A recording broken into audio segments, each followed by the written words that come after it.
Kasi kung wala na, tatapusin na po natin ang ating press conference ngayong umaga. Maraming salamat po sa inyong pagdalo at sana ay maging katulong namin kayo sa pagpaparinig ng aming mga kahilingan hindi lamang sa ating sariling gobyerno kundi sa buong daigdig. Maraming salamat po. Maraming salamat. Remember, violence happening elsewhere is actually violence committed against all of us. Sabihin, ano tayo, di ba, ang daming gerang nangyayari. Itong mga nangyari sa ating mga lola, ay kitang-kita natin na nangyayari sa Ukraine, nangyayari sa Palestine. So we do everything to make a position para to stop the war. No?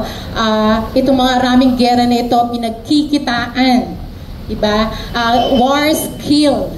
And yet, many nations also profit from war. Kaya, we should not allow, we should condemn our government for allowing itself to be dragged by US and Japan sa mga gera nito.